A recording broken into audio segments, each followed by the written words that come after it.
Hey guys, welcome back to the Greatest 32. Let's carry on where we left off. We're tumbling down the rabbit hole of corruption and deceit as we corner Judge Jigoku on the witness stand. He may very well be responsible for murdering Inspector Gregson, considering that's where the crime took place, inside his cabin. Aboard the SS Grouse, there's a bullet hole and everything. Unfortunately, we've been tasked with the fact of proving that's where he was killed and not his office on Fresno Street. And, well, I honestly don't know where to go from here. Fortunately, we do still have our 5 lives, so I can get a little bit reckless here.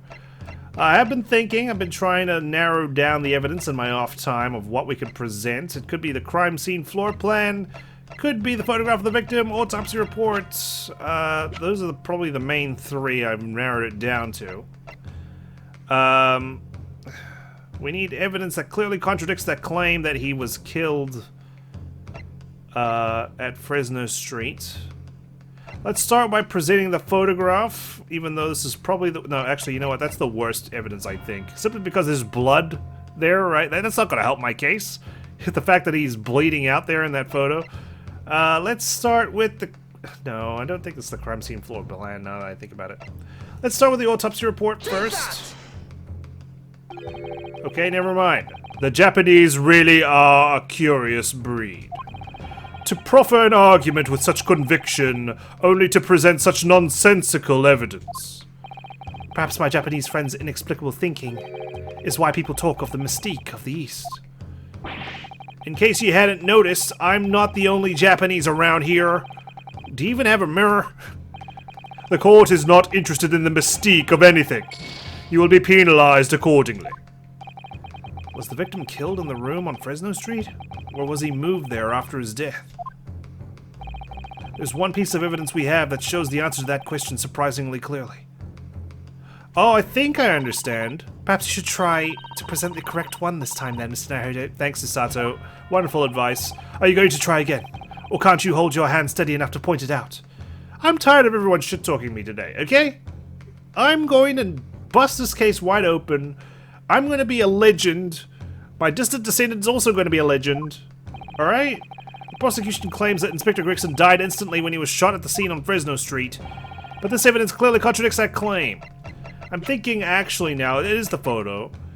Simply because he's curled up, right? Almost like he was in that luggage. And because that's what Judge Jigoku basically looked like when he was in there. Is that what we're trying to present here? Take that! A photograph of the victim in the very location you claim he wasn't killed. When you say it like that, it sounds dumb. I think we got it. Yes, but the point is the posture of the body itself. If Inspector Gregson had been shot there in that room, it's out of the question that his body would have been curled up in a ball like that. I suppose. But still, like, the blood is there. I guess when you're shot instantly, you kind of ragdoll, like, don't you? Rather than curl up in a ball. I'm sorry to disappoint you, but your logic is flawed. He could easily have adopted that fetal position due to the pain of the shot, which subsequently proved fatal. Sorry, Jigoku, get on my level. He was killed instantly. Objection! We've only mentioned it a couple of times in the past 5 minutes. I'm sorry to disappoint you, Judge Jigoku, but it's your logic that is flawed. What? According to this autopsy report, the victim died instantly. He would have felt no pain, much less have been able to draw himself into that position. It's alright, so I was kind of right to present the autopsy report. I was just a little bit early on the mark. Which begs the question of why the victim's body is curled up in that way. Though the answer should be abundantly clear by now. You're suggesting the inspector's body took on that posture ahead of its arrival on Fresno Street, before it coldly turned out on the floor, from the inside of a large travel truck. No, you're quite right. The shape of the body, it looks exactly as if it had been kept in a confined space. Yes, it had been. I can't believe this man. We took a commemorative photo, and Gregson made a cameo. Of course, we couldn't see him. He was in the luggage. Judge Jigoku, present your trunk for examination. I believe it's very possible that it will contain traces of the victim's blood. Ah! Oh yeah, we got you now, Judge. I can't believe you climbed the ladder and made it to Minister of Foreign Affairs and a judge of the Supreme Court there. Here it comes. Breaking the witness stand, present my trunk. I refuse! What? On what grounds? Because I can. I'm the Minister of Foreign Affairs from the Empire of Japan. I shouldn't have to put up with this treatment just because of some stripling's baseless accusations. Well, present the trunk then. Exonerate yourself. In other words, Judge Jigoku, you've basically confirmed your guilt. There is blood in your trunk. I decline to answer that. By declining to answer, you're confirming the theory. As the Minister of Foreign Affairs, I have privileges that allow me to... Oh, don't keep bringing up your title, sir. You're about to forfeit that. At this moment, you're not a government minister. You are a witness in a trial in Britain's highest court. I don't care who you are, or what your status outside this courtroom might be, you will not withhold information. Nothing is more important than the truth. Damn straight. Alright, we got him on the ropes. Order, order in court. Well, Mr. Jigoku, what's it to be? You can't be serious. You did it? Man, Judge Jigoku. I guess the case is closed. We can move on to what happened 10 years ago now. Have you no shame at all, Kazuma Asogi? What? Very well, I admit it. I did bring the inspector's body into the country. But nothing more, that's it, I just brought it. Inside my trunk, exactly as postulated by the defense. Yeah, that's right, I don't have room temperature IQ, thank you very much. I'm actually clever in my own right. What? You? Dear God! Outrageous! So it was you. You admit to Inspector Grigson's? No! I admit to nothing more than what I've said. All I know for sure is that they're going to inspect every piece of luggage coming off the ships from now on. Of killing the man, I certainly have no recollection. What on earth is that cryptic statement supposed to mean? I merely disposed of the inspector's body, which was left in my cabin, in order to avoid unwanted attention. Right, so you're saying you got framed, and you thought the only way to escape this attention was to transport the body to his office, mind you. How the hell did you know that was his office on Fresno Street? You could have picked anywhere in London, and you chose that spot? As the judicial assistant over there pointed out, I had no chance to throw it into the ocean. So, I decided my only option was to bring it into Britain with me and dispose of it somewhere else. You can't still deny it. If you didn't do it, then who on earth did kill the man? As you know, there was one other person in my cabin that night. He had the opportunity. I see. Throwing Kazuma under the bus, or the steamship in this case. And moreover, he had already accepted a mission to take the inspector's life. Oh. That's right. Who else could it have been? It was you, Kazuma Asogi. Ooh, pointing fingers now. You... Well, Kazuma? Are you willing to testify now? I never thought you'd stoop to this, Seishiro Jigoku. You've taken the words straight out of my mouth, Prosecutor Kazuma Asogi. You thought by leaving the body in my cabin you could pin the crime on me, did you?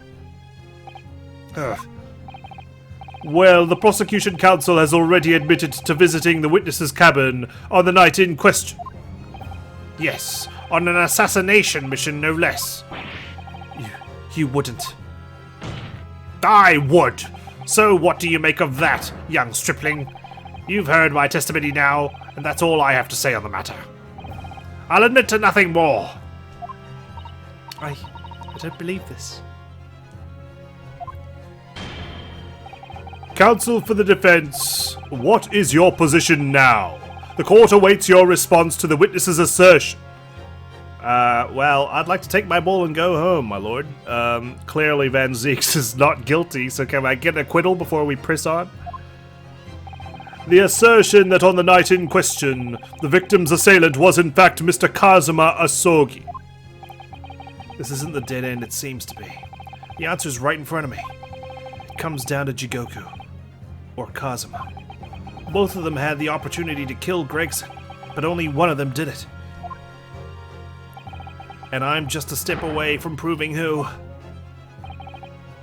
Very well. The defense is ready to respond to the assertion put forward by Judge Jigoku. The idea that the victim's murder could have been committed by Prosecutor Asogi is impossible or possible. Impossible or possible? Good question. Good question. Well, I think we have to pursue Jigoku, although I guess it is possible that Kazuma did it. We could just turn it right around.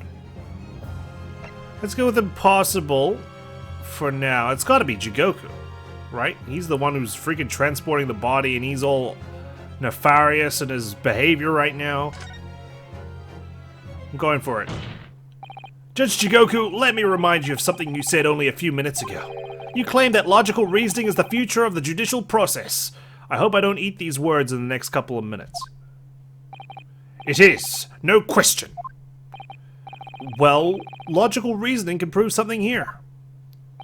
Namely, that it would have been impossible for Prosecutor Asogi to commit the crime. Ooh, we got the cool music playing, so I guess I'm on the right track. What? Yeah, that's right, I'm defending your ass, even though you haven't told me anything. The court will only accept an argument that is supported by compelling evidence. So present what you have, counsel. What proof is there that allegedly demonstrates the impossibility of Prosecutor Asogi's involvement? Another good question, Judge. Let me consider the facts. Do we just present the drill itinerary again? Possibly. Is there anything I can really think of? Let's do this and then we'll reevaluate if need be. This itinerary for crew members of the SS Grouse, my lord. This is conclusive proof. An itinerary? How does that prove anything? Judge Jigoku, the moment you acknowledge that you found the victim's body in your cabin... Right, of course. This itinerary suddenly became much more significant. Because the body was already there. How did Kazuma do it? If there was someone stationed outside your cabin. What? Why? On the night in question, as always, a crewman sentry was on guard outside your cabin door. As long as he was there, nobody could have fired a shot inside the cabin. Absolutely. Because it's inconceivable that the guard wouldn't have heard it and come to investigate. So that tells us that the crime must have taken place when the guard was elsewhere. And that narrows it down to the 20 minutes just after 10 o'clock, as indicated on the itinerary. Yes, I see no flaw in your reasoning so far. Thank you for not penalizing me. But the crucial point is this. When the evacuation drill took place, the steamship had already put to sea from the port of Dunkirk. Now, clearly the murder could only have been committed by somebody who was aboard the vessel at the time. But Prosecutor Asogi stated in yesterday's proceedings he'd already disembarked. I didn't come to Great Britain to take anyone's life, so I left Gregson and disembarked the ship. I spent that night at a boarding house in the town and returned to England the following morning. Which I'm sure the court will agree is conclusive proof that Kazuma Asogi couldn't possibly have carried out the killing. Gah! Alright. There we go. You're out of options now. No! Absolutely not! I don't accept that at all! What do you mean? The boy's just saying that to exonerate himself. We can't trust that he really disembarked the vessel. He's the one who was here in court, so... Obviously after he left my cabin, he hid himself somewhere nearby on the ship. Just waiting for his chance to come back and finish the... Nuh-uh. No, that's out of the question. Isn't it, Kazuma? As the defense rightly recalls, I disembarked the vessel and spent the night in a boarding house in Dunkirk. And as I said yesterday, I signed my name in the accommodations register book. All extremely easy to verify and undeniable proof. No, So many things are easy to verify. I can't believe this guy tried to lie about the bullet hole in his cabin. Oh, Sholmes told you there was a bullet hole in my cabin? Yeah, dude, it's not gonna be hard to go there and see it for ourselves. There's no escape this time. You can forget that you're a judge or a government minister or any sort of bigwig. You're an asshole. It's time you gave the court an honest answer, as a common man. You killed Inspector Tobias Gregson and transported his corpse back to Britain. Then you dumped the body in the room on Fresno Street and made it look as if the murder had happened there. Whoa, that was like an Ultra 360. That's what really happened, isn't it? Seishiro Jigoku! It's happening. It was that damned trial 10 years ago. That's when all this began. Looking back now, my fate was decided that day. I was doomed already. And so is the witness stand. Ah! God damn it. Oh my god. It's over! My life is over! Jesus.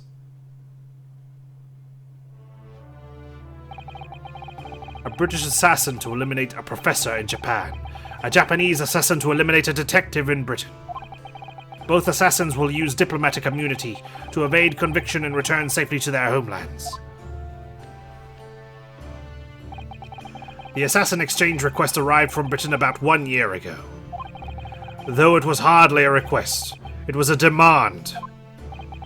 And for that, you decided to recruit Mr. Osoki.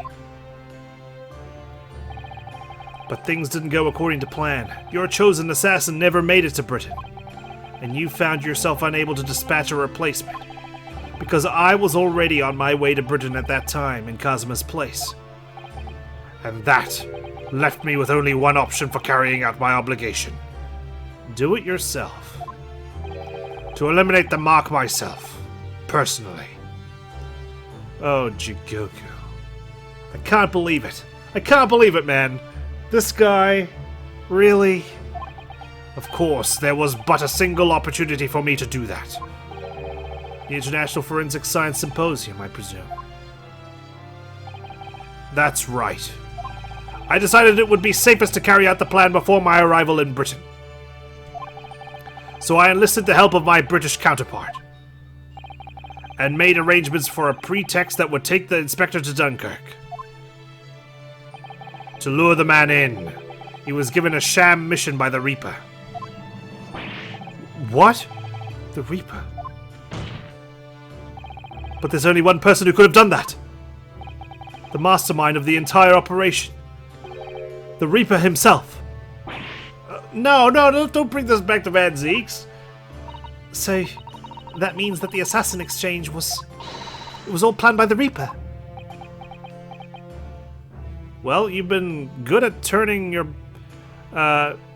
cohorts in, right? So far, you try to blame Kazuma. Surely you have no qualms about actually naming the person who sent you the telegram.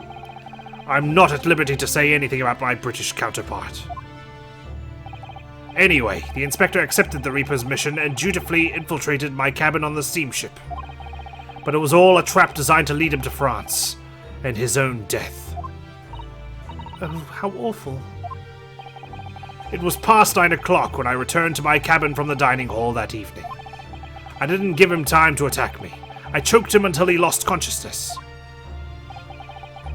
But there was a guard just outside the door, so I left it at that for the time being. Even the slightest noise might have aroused suspicion. So I bided my time, waiting. For the 20 minutes after 10 o'clock. I had intended to finish him by strangulation, but moments before I had the chance, he suddenly came round and went for me in a reckless move. Oh, Gregson. You deserve better, my old friend. I'd received the British-issue gun 16 years earlier, being a member of the judiciary as a visiting student. Really? You kept that gun for 16 years? I never imagined I'd have to use it for something like that. So the revolver belongs to you, does it? just like Van Zeek's conveniently misplaced his. Then the victim was killed inside your cabin on the SS Grass. Which begs the question of why you arranged for his body to be discovered in the room on Fresno Street. The young judicial assistant over there has already answered that question. There was no way I could take the body up on deck to throw it over the side. That's precisely where all the crewmen were gathered for the evacuation drill. So before the first-class cabin sentries returned, I took the corpse to the refrigeration room. And then on arriving in Dover, you concealed the body in your trunk in order to smuggle it past the border police. I knew I needed to take steps if the police were to be convinced when the body was found in London. In that case, you must have known. You must have had intimate details of Inspector Gregson's intended schedule. Yes, my British counterpart sent me everything I needed to know. The inspector was due at Fresno Street at 5 o'clock that afternoon. Right, okay, so that's how you knew. So your British counterpart has heavy involvement with Scotland Yard. And we don't know many people who do, right? You can't just introduce a random stranger this late into the piece. It's gotta be Strongheart, right? I'm surprised Strongheart's not going, okay, alright, oh yeah, let's usher this on. Court's adjourned, Van Zeek's not guilty. In order to meet a man by the name of Hugh Boone, from whom he would take back his police identification. I decided that man would be the perfect person to set up as the culprit. So I took a hackney carriage over there with the body still in my trunk. You were trying to set up Hugh Boone. That must have been just after we took this photograph with you at the hotel then. You just know this photo is going to end up with a torn piece, right? Like, Jigoku's going to get ripped off. And we're just going to keep the right three, sorry. Yes, I wasn't expecting a welcoming committee. I was more than a little nervous. On Fresno Street, I spotted a young girl selling little firecrackers. Miss Venus, of course. I conceived of the candle trick there and then. So I donned a simple disguise and approached the girl to buy enough firecrackers to replicate a gunshot. What sort of disguise? I put my hat on. For some reason, the inspector had a bright red hairpiece in his own traveling case. Right. So I put that on, although I suspect I drew more attention to myself in that than I would have otherwise. So that was your wig. Well, I mean, it was Gregson's wig, but you wore it. The hairpiece we found at the scene. The inspector had it ready for the Red-Headed League investigation. I only arrived at the room around 5:15, so I quickly placed the body on the floor, moved the notice board, and set up my little candle trick. I arranged it so the firecrackers would go off with a bang around 15 minutes later. So that Mr. Boone, who was due to arrive at 5, would walk straight into a trap. Except, at the last moment, I made a careless blunder. What was that? I imagine it was the bag of fish and chips. I didn't notice that it had fallen out of his overcoat pocket when I moved the body to the refrigeration room. I put it back into his pocket the following morning, but... well, it seems the warmth of the heated cabin had accelerated the decay of the fish.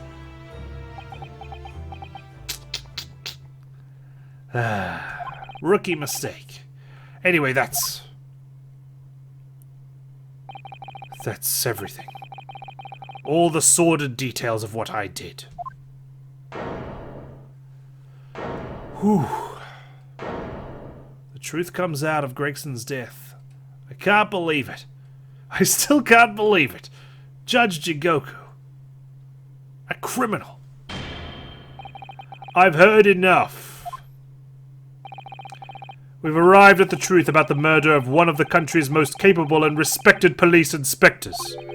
The witness will be tried in the coming days. I don't suppose he's going to keep his diplomatic immunity here.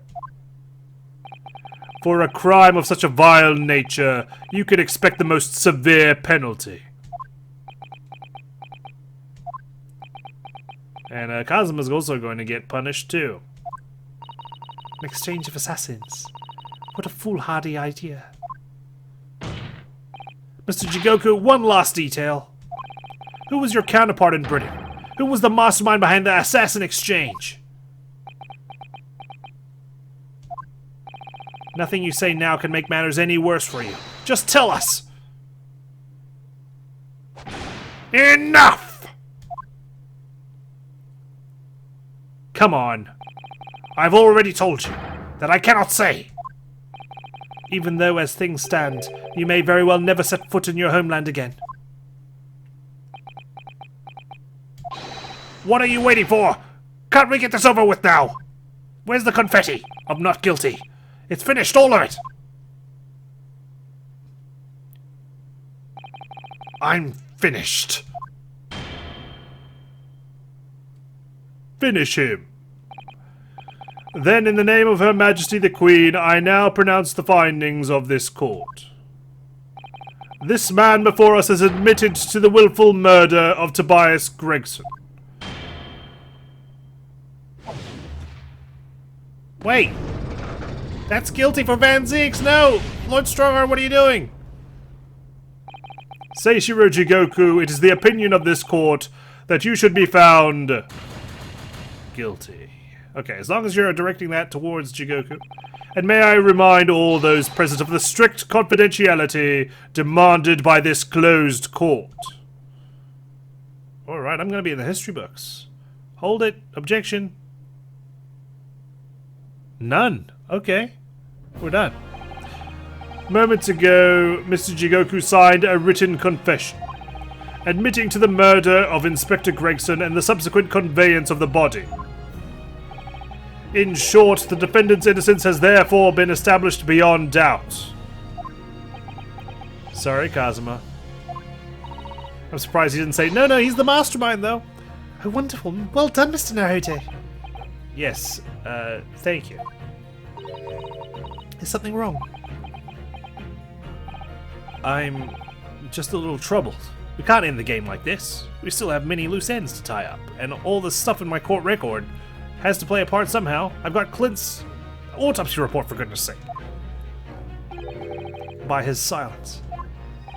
The true identity of the Reaper of the Bailey, and this extraordinary assassin exchange. We do remain in the dark about these mysteries. However, insofar as the indictment brought against the defendant in this trial, we have reached a conclusion. I have every intention of pursuing both mysteries. As a prosecutor. As you wish. Now for the formal adjudication. I hereby declare the defendant Baroque Van Zeeks. Objection! There it is. There it is. He's the mastermind! The prosecution calls for an adjudication to be deferred. Counsel. The accused's innocence hasn't been fully established at all. And therefore, it would be wrong to deliver a verdict at this time. That is the prosecution's unwavering position. What? But Judge Jigoku's already confessed. Nevertheless, Baroque Van Zeeks has committed crimes for which he must be punished. Well, it would appear you have information that the court needs to hear, Prosecutor Asogi. Certainly, the murder of Inspector Gregson was actually carried out by Seishiro Jigoku. But it's clear from the witness's testimony that he was coerced into complying with the plot, into this sick, merciless assassin exchange. That may be true, but... So what I want to know is, who coerced Jigoku? Who was pulling the strings? The victim went to France having been ordered on a mission for the Reaper, only to be murdered. In other words, the mastermind behind the assassin exchange is someone in a position to give such an order. As we've already established, the Reaper himself. Well, certainly that would appear to follow. The prosecution hereby formally accuses the man in the dock, Baroque Van Zeeks, of being the Reaper of the Bailey, and furthermore, I'm going to prove his guilt beyond all reasonable doubt. What? God damn it.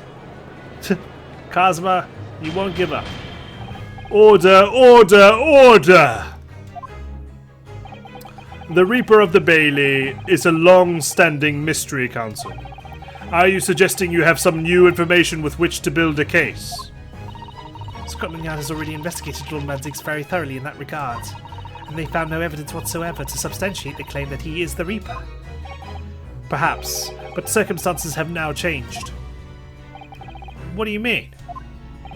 It's already been established that the assassin exchange was negotiated with Jigoku by the Reaper himself, which means we now have a new line of questioning by which to identify definitively the man's identity. That is the prosecution's intention here. I must say I'm surprised by quite how tenaciously you appear to want to besmirch my name. Well, yes. You are guilty of an unforgivable crime, Lord Van Zieks. And I will bring you to justice for it, whatever it takes. That explains Kazuma's silence before. He'll stop at nothing to finish what Lord Van Zieks unwittingly started 10 years ago. Very well, whilst it's extremely irregular, I will on this occasion grant the prosecution further opportunity for witness testimony. The defendant will disclose any and all involvement he has had with the Reaper and the assassin exchange. I thank you, my lord, for guiding the court so wisely. I hereby declare this court to be in session for a supplementary hearing. Okay, here we go again. The flames are back. Even though the guilty verdict is still there. Oh, here it comes. Pray turn a blind eye to the discourtesy as I verify this vile and unremitting accusation hasn't soured the contents of my hallowed chalice. Lord Van Zieks, put your leg down. I can't believe we got a new witness stand so quickly. I mean, if it wasn't there, where would he put his leg? I first had to suffer the pseudonym of the Reaper 10 years ago now. And ever since that time, I've endured the weight of implied guilt that's gone with it. So I welcome the chance to testify now and crush those allegations once and for all. Good. Then let justice decide, Lord Van Zieks. The prosecution seeks to begin building its case by calling the accused to the stand as the primary witness, in order that he may answer the accusation brought by the prosecution that he is the Reaper of the Bailey. And what says the defense? Putting the defendant in the witness stand can be extremely dangerous, and Kazuma-sama is so emotional at the moment. He's not thinking logically. You're right that he's not himself, but I knew it would be like this, and I came here today determined to face him through whatever might arise. As a lawyer, and as his friend. Then that's what we must do. The defense has no objection, my lord. Very well, defendant, you will take the witness stand and give formal testimony on the subject of your involvement with the Reaper and the assassin exchange. As you wish, my lord. Alright, Van Zieks' testimony, here we go. This'll be a hoot. The Reaper and the assassin exchange. I've never taken the life of another, nor have I instructed another to kill. I've been investigating the truth behind the Reaper for years, and I was aware of Gregson's involvement. That's the reason why I went to Fresno Street that day, and how I came to discover the body. The point is, no common thread exists between myself, Gregson, and Dr. Wilson. Clearly, therefore, there's no reason to suspect me of being behind the assassin exchange. Okay, well, I've got the autopsy report for your brother. That's a connection, right?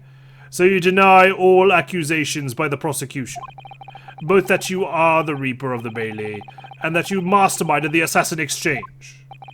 I acknowledge that the public at large believe me to be the Reaper.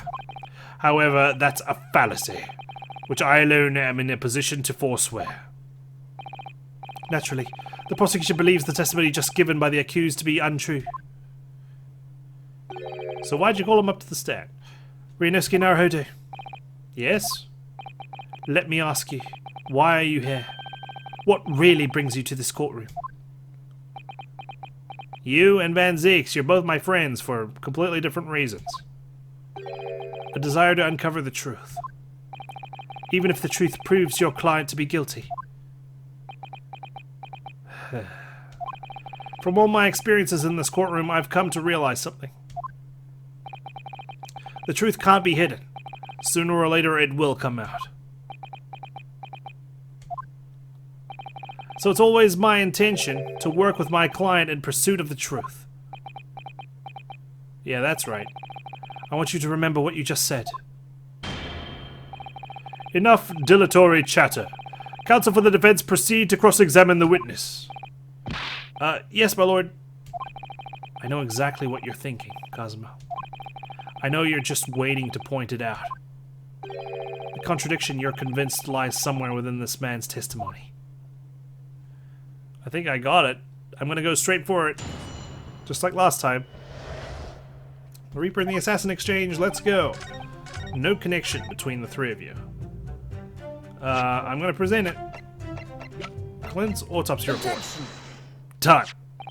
What is this? An autopsy report. Wait. This is 10 years old. From the autopsy of Lord Clint Van Zeeks. What? My brother's autopsy report. I'm pleased to see. The defense doesn't intend to run from the undeniable truth. Hang on there. What truth are you seeking?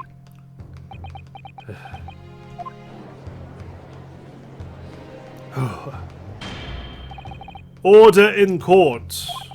What reason do you have for presenting a 10-year-old autopsy report here, counsel? The autopsy report of the professor's final victim, is an indelible link between Inspector Gregson, Dr. Wilson, and the defendant. Not that accursed name again. The professor. I've personally researched all of the court records relating to that case.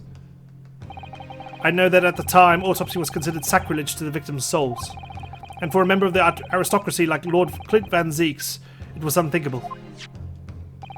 But someone implored the powers that be to allow the autopsy to go ahead. Inspector Gregson. He declared that he was certain he would obtain conclusive proof from the procedure. And it was Dr. Wilson who conducted the autopsy. His signature is clearly visible on the document. Actually, it was Mikatoba, your dad, that did it. As promised by Gregson, the autopsy did indeed produce evidence. Evidence that conclusively proved Genshin Asogi was guilty of the murders. In my brother's dying moments, he mustered all his remaining strength to leave that vital clue behind. Not that we wanted to besmirch your late brother's name. Indeed, that was the key to indicting the professor for his crimes, and the conclusive evidence that convicted him. It enabled Lord Van Zeeks here to avenge his brother's senseless death with a marvelous victory in court. A marvelous victory, was it? I wonder if that's really true. Well, yeah. It's your father, right? It's marvelous for everyone except you.